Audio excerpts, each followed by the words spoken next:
TV serial साथ में भाना साथिया 2 में अब देखने वाले कि कैसे अनंत की माँ अनंत से पूछती है कि अनंत तो कुछ बोलने वाला था ना, क्या था वो? तो अनंत बोलता है कि यही माँ कि मुझे गहना से डिवोर्स चाहिए। और ये सुनकर सारे परिवार वाले वहाँ पे मौजूद बहुत ही ज्यादा शॉक हो जाते हैं। गहना रोने लग जाती है सब सुन के।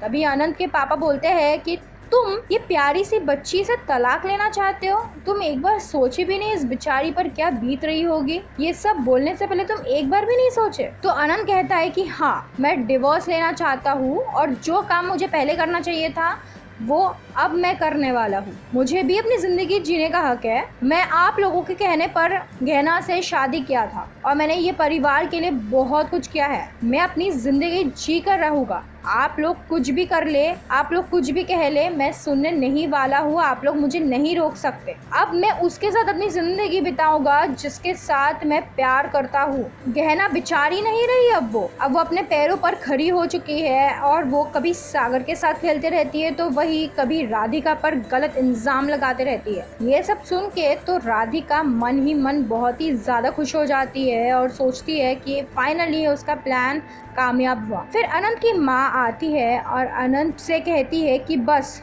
चुप, बहुत हुआ, और एक शब्द भी नहीं, और कस कर थप्पड़ लगाती है अनंत को। फिर अनंत ये सब देखकर बोलता है कि आप मुझे मार कर चुप नहीं करवा सकते हैं। फिर से उसकी माँ थप्पड़ मारने ही जाती है कि राधिका हाथ पकड़ लेती है और कहती है बस बा, आपने आज अनंत पर इसलिए हाथ उठाया सिर्फ और सिर्फ इसीलिए कि उसने इस बार अपने दिल की बात कही है। अरे इसको भी जीने का हक है, इसकी भी कोई चाहत है। तो ये सब देखकर सारे परिवार वाले बहुत ही ज्यादा चौंक जाते हैं। फिर किया बोलती है कि भाई आप ये लिए आप गहना को छोड़ना चाहते हैं, आप गहना से डिवोर्स लेना चाहते हैं। और तभी अनंत कहता है कि मैं राधिका से प्यार करता हूँ और राधिका मेरे से, तो हम दोनों ही एक साथ रह सकते हैं। और फिर अनंत मन ही मन सोचने लगता है कि सॉरी गहना, तुम्हें दुख देने के लिए। मैं अगर आज ऐसा नहीं करता ये सब नाटक तो राधिका का सच कभी भी सामने नहीं आ पाता। फिर अनंत राधिका के पास जाकर बोलता है कि तुम विनीत से डिवोर्स के लिए बात करो, तुम विनीत से डिवोर्स ले लो और उस पर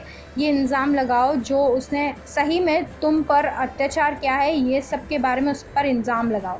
तो फिर राधिका ये सब सुन के बहुत ही ज़्यादा परेशान हो जाती है। वो सोचती है अगर मैं विनीत से डिवोर्स की बात करूँ तो बहुत ही ज़्यादा गड़बड़ हो जाएगी क्योंकि सबको मेरे सच के बारे में पता चल जाएगा। वैसे आने वाले एपिसोड तो बहुत ही ज़्यादा इंटरेस्टिंग देखने में होगा।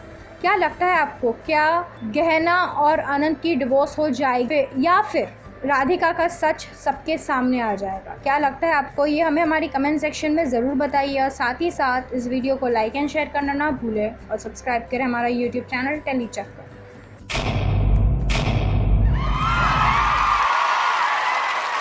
Know all about the Telly world by subscribing to Telly Chakka's YouTube channel. Don't forget to hit the bell icon to stay updated to our new videos.